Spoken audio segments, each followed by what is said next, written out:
Oh my goodness, I forgot a freaking pay-per-view in 2025. It's the end of this channel as we know it. Sorry, I was just going through my notes and I could have sworn on everything. I uploaded the 2025 Royal Rumble review, but obviously I haven't. So let's get into that show. So it starts off, they show the stadium in Indianapolis, Indiana, where we are tonight. And then everybody arrives. After that, Stephanie McMahon comes out because it freaking gives me a pop. And I wrote down jokingly, if there's an update on the lawsuit related to Big Daddy Vince, a McMahon has to come out. Jokes aside, though, it's great to see her. I miss seeing her. She does a rah-rah speech about how great the fans are. Thank you, Netflix. And let's go, Peacock. Yeah, we still remember you until our contract's up, then we fucking hate your guts. After she finishes her speech, she gets a pyro because of course she does. She's Stephanie. And after that, we get a promo video. We officially begin the Royal Rumble after that promo video where Pat McAfee, Michael Cole, and Wade Barrett are on commentary. We then immediately go into the Women's Royal Rumble. I don't know how to do Rumbles. Maybe one day I'll figure out a better way, but I'm going to leave it as formulaic as possible right now. So we start off the show with Io Sky and Liv Morgan. They start off as number 1 and number 2 respectively. They have their little beatdown time, and then Roxanne Perez is number 3, making her official WWE roster debut, even though she's technically still NXT at this time, I believe. Number 4 is Lyra Valkyria, who gets all the little woo, woo. Sorry, that gimmick's just fun to do at any time. Number 5 is Chelsea Green. I think this is before she won her U.S. championship, either that or she just won it. So I don't know. Number 6 is B-Fab. Number 7's Ivy Nile. Number 8 is Zoe Stark. Number 9 is Lash Legend, making her WWE main roster debut.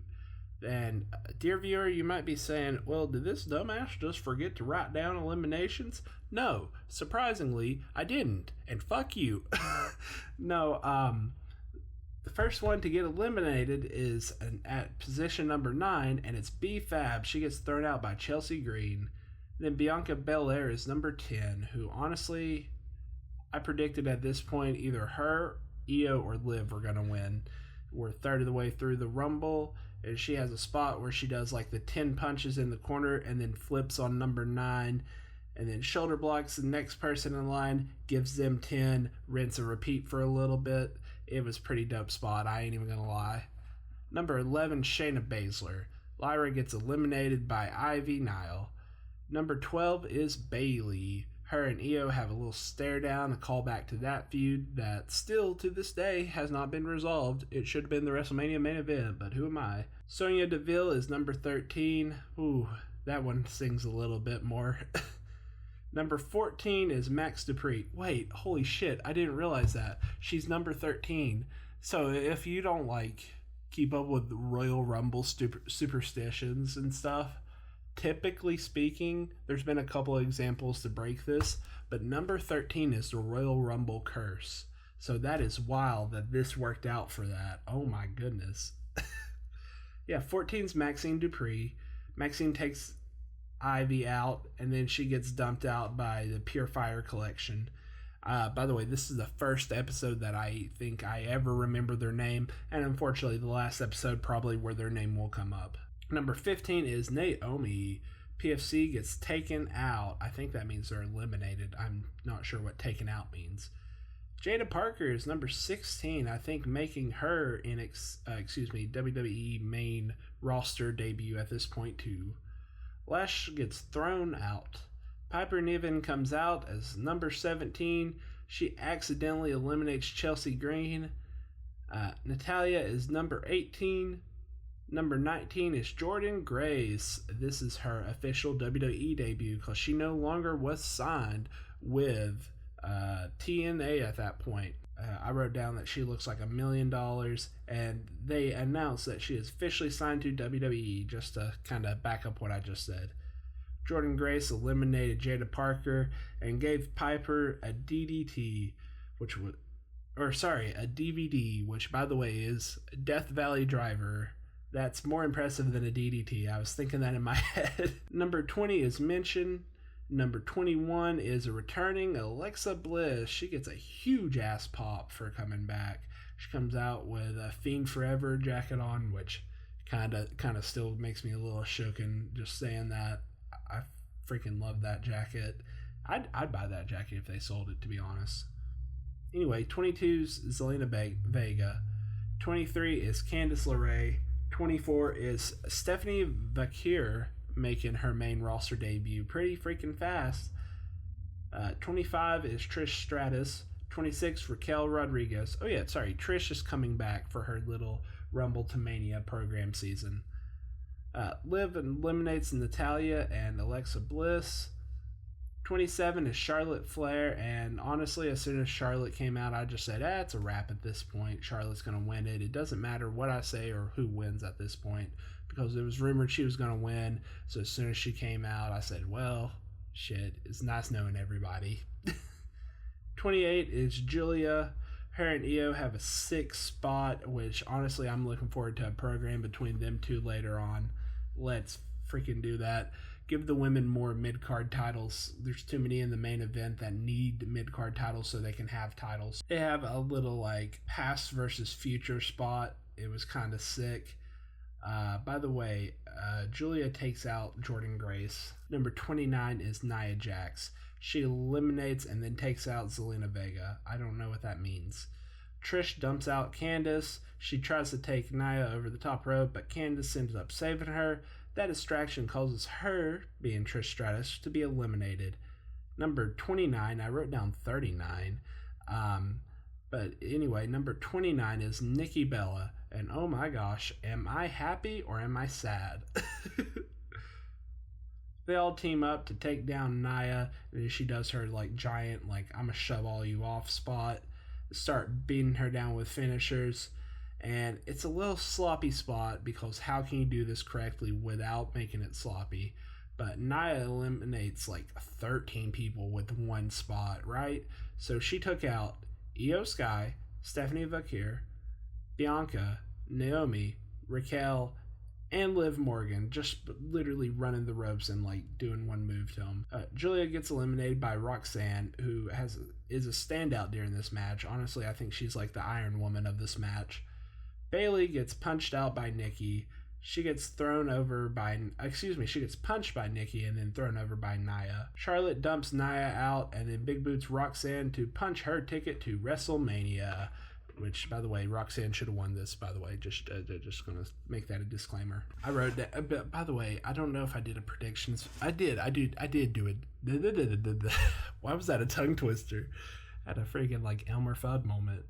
Anyway, I did a prediction video for this. I don't know who I said there would have won, but 1,000% as soon as I heard that Charlotte was in the Rumble, I knew she was going to win. I wrote down, even though I'm right, I wanted to be wrong. They replay the Rumble spots and then give her a big pyro, point at the sign, pyro goes off thing.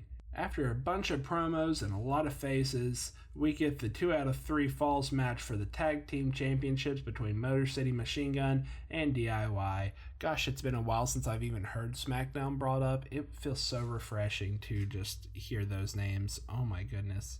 I can't watch SmackDown because I don't have cable. So, let me rephrase. I can't watch modern SmackDown because I don't have cable, so it's so nice just to hear these two teams. This match, however, was kind of not their best performance, no offense. DIY ends up scoring the first fall by faking tag and then chomping knees Shelly right in the head. He gets the first fall. After back and forth for a bit, MCM hits the skull and bones to tie it up. And during the end, a mystery man ends up distracting the ref as Dawkins uses his crutch to take out Alex Shelley. DIY hits Meet Me in the Middle, and they end up winning. At the end of that, the Street Profits take out DIY, with the explanation from commentary being that they want a direct shot at DIY, which makes sense. They plug some up-and-coming shows, then we get Cody Rhodes versus Kevin Owens for the undisputed WWE Championship, which, with all due respect, should have been in this position, not the main event.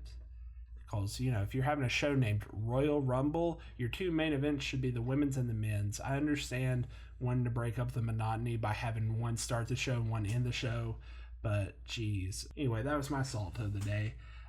Sami Zayn comes down towards the end of it. By the way, Kevin gives Cody a fisherman's brain buster on the top.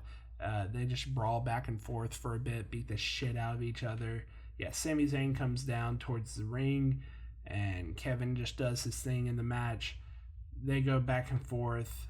I think Cody hits him and busts him open the hard way, and he shows, honestly, he's showing some heelish tendencies. I don't know what I was trying to say there. Kevin attempts to give Cody a package pile driver off of the announce table, but Cody ends up reversing it into an Alabama slam off the announce table onto a ladder that legit folds Kevin Owens in half. After celebrating for a little bit that he did that, he goes over to the announce table above Kevin and poses. Oh, by the way, I don't know why I didn't write this. I think it was a ladder match, and that was the final move. I was so awestruck by this match that I didn't write that many notes down, apparently. But it was a great match. Very, very gory, very gruesome. Kevin lost to Cody. Cody ends up winning the title somehow. I don't remember if it was last man standing or a ladder. No, it was a ladder match because both of the titles were on the line. Anyway, yeah. As Kevin's beating up and Sammy's just looking at him very sad, Cody's bragging and whatnot, being like, yeah, I beat him, whatever. This would have been a great heel turn for Sammy. It could have been justified and everything while giving him a main event program.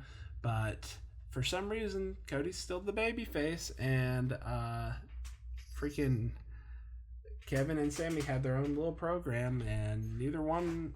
No, they both are on Mania. My bad. Well, one of them is. I think the other one took some time off or something like that. They plug Evolve. Never heard of that show. Wink, wink.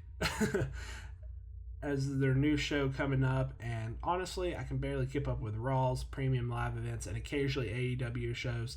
I doubt I'll ever get to this, or NXT, or even TNA, but tune into the future, you never know. Wink, wink. Okay, I'm gonna quit doing that wink stuff, that's stupid. After that, we get the Men's Royal Rumble, where Rey, Mysterio, and Penta start off the Rumble. I'm hyped. They always have good matches together. This was a cool little segment.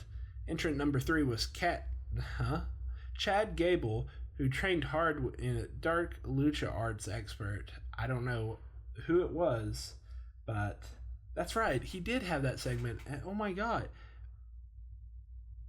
Hold on a second. So did he have that segment come to the Rumble and then continue that segment? I don't know. Maybe that segment hadn't happened yet and I just commented on the future. Whatever. Entrant number 4 is Carmelo Hayes. 5 is Santos Escobar. 6 is Otis. 7 is Braun Breaker, who spears Mello and throws him out. 8 was Tozawa, but Haynes took him out. I Show Speed is backstage, and Triple H tells him to go to the ring.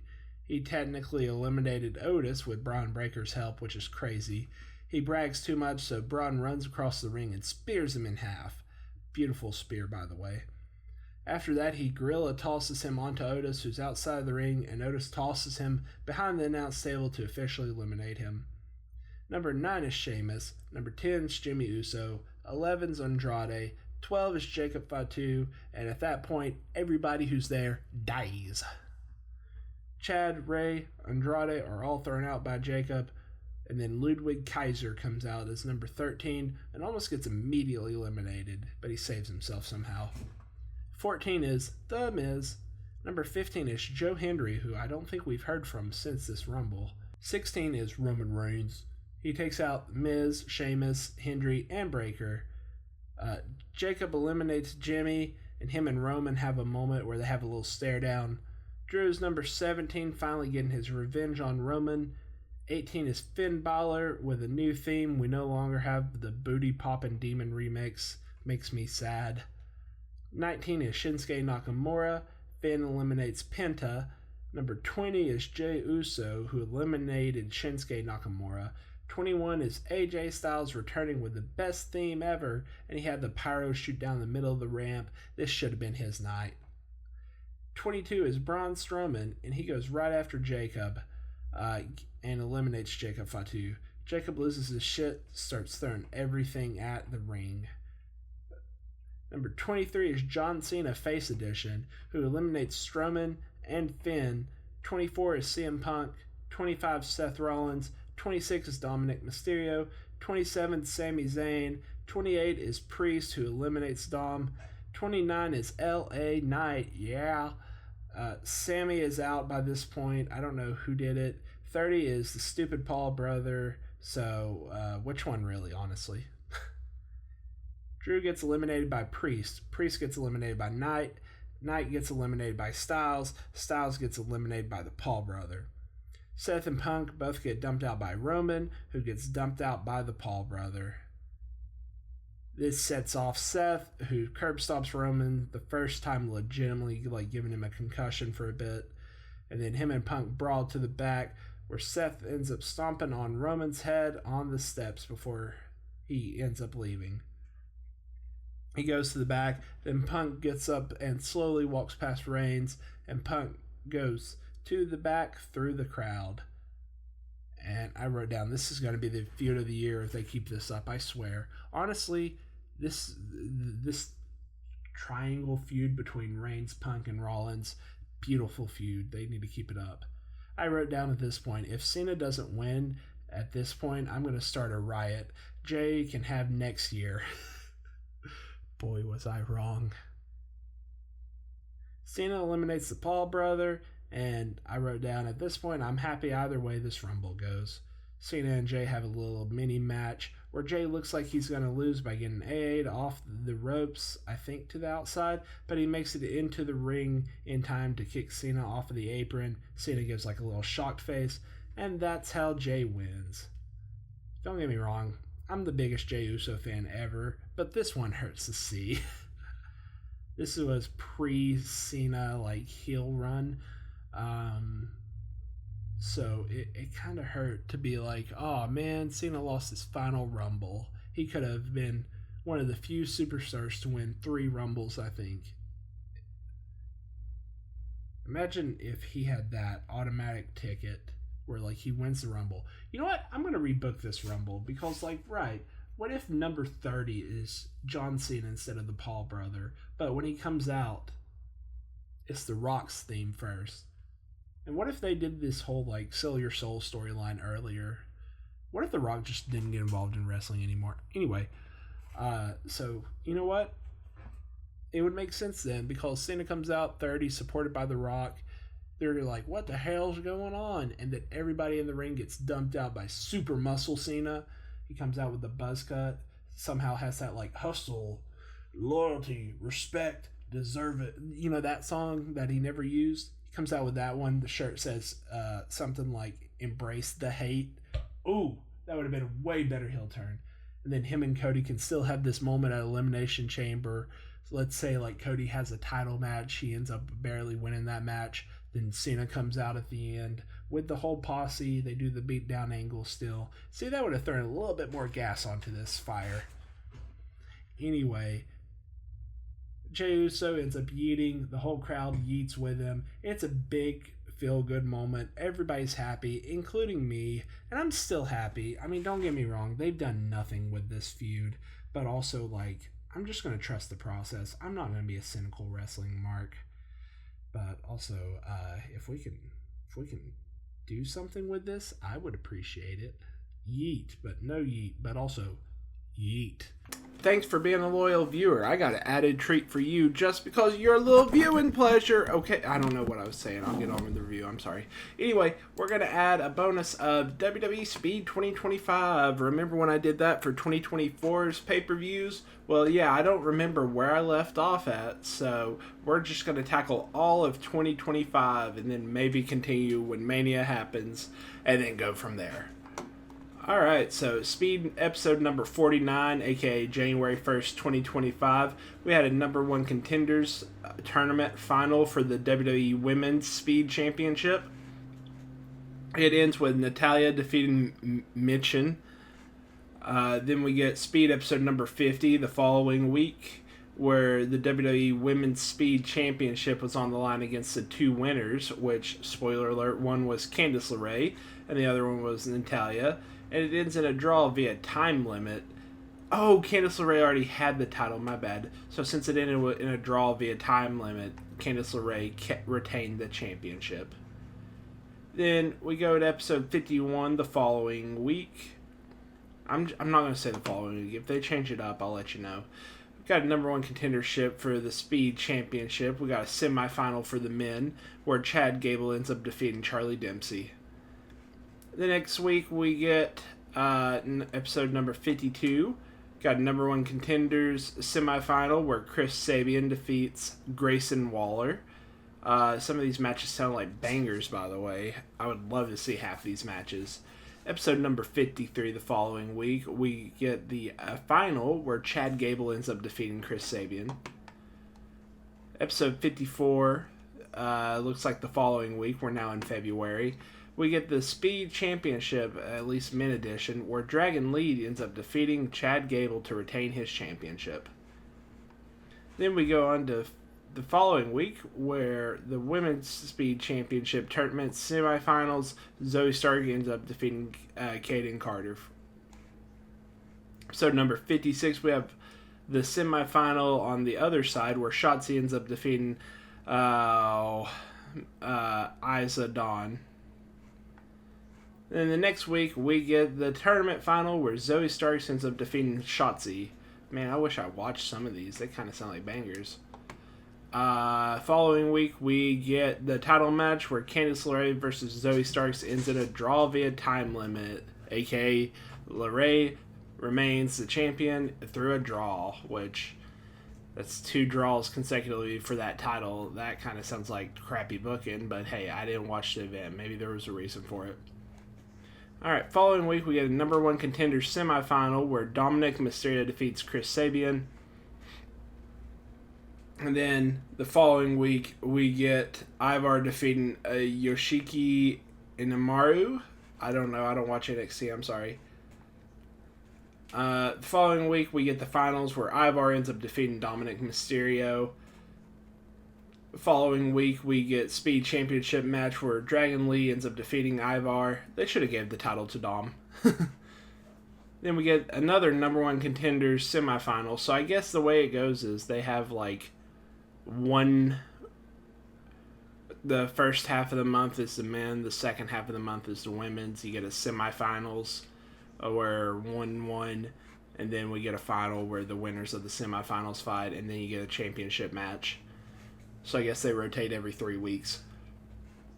Alright, so the semifinals, Sol Ruka ends up defeating Katana Chance. I wish I saw that match. That sounds sick.